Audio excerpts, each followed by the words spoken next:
आज हम लोग पीरियोडिक टेबल के कुछ बेसिक इम्पोर्टेंट फैक्ट्स पर बात करते हैं। सबसे पहले वो सारे रूल जो एटॉमिक वेट पे बेस्ड थे। पहला, लॉ ऑफ ट्राइड डेबेनियर ने दिया था, और डेबेनियर साहब के समय करीब करीब 31 एलिमेंट का डिस्कवरी हुआ था। इसमें होता क्या था, 3 एलिमेंट का सेट था जिसकी प्रॉपर्टीज ऑलमोस्ट सिमिलर होता था, और मिडिल वाला जो एलिमेंट का एटॉमिक वेट होता था वो फर्स्ट और थर्ड के एटॉमिक वेट के एवरेज होता था। दूसरा मॉडल था हेलिक्स मॉडल, डी कैन कॉर्टियस ने दिया था। इसमें क्या होता था, सिलिंड्रिकल टेबल पर एलिमेंट को बढ़ते हुए एटॉमिक वेट को स्पाइरल वे में अरेंज किया जाता था। तीसरा लॉ ऑफ ऑक्टेव था जो न्यूलैंड ने दिया था। इनके समय करीब करीब 56 एलिमेंट का खोज हुआ था। ये law of Octave music of Octave पर बेस्ड था। जैसे हर 8वां एलिमेंट जो था का प्रॉपर्टी फर्स्ट एलिमेंट से मैच करता था। उसके बाद लोदर मेयर का ग्राफिकल कॉन्सेप्ट आया, जिसमें physical property versus atomic weight का ग्राफ लिया गया।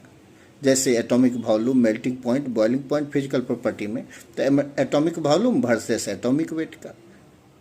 तो सिमिलर पोजीशन पर जो एलिमेंट्स होते थे उनकी प्रॉपर्टी सिमिलर होती थी। उसके बाद मेंडलीफ का लॉ आया। तो ये मेंडलीफ साहब ही थे कि सबसे पहले वर्टिकल कॉलम को ग्रुप और हॉरिजॉन्टल रो को पीरियड कहते, और पीटी को टेबुलर फॉर्म में लाने का श्रेय इन्हीं को जाता है। इनके समय में 63 एलिमेंट का खोज हुआ था। तो इन्होंने 7 पीरियड बनाए और 8 ग्रुप था, और एक 0 ग्रुप बाद में रामसे के द्वारा ऐड किया गया जो कि नोबेल गैस था। 1 से 7 तक जितने ग्रुप थे उसमें सब ग्रुप ए और बी था। 8वां ग्रुप में 3 सब ग्रुप था। इसमें हाइड्रोजन का कोई पोजीशन फिक्स नहीं था, ग्रुप 1 में भी ग्रुप 7 में भी। लेंथेनाइड एक्टिनाइड के लिए अलग से व्यवस्था नहीं किया गया था। अगर एक एलिमेंट के अलग अलग आइसोटोप्स हैं तो अलग एटॉमिक वेट होने के बावजूद भी सेम ही ग्रुप में रखा गया था। अब ग्रुप 1 में अल्कली मेटल और क्वाइंज मेटल को रख दिया गया था।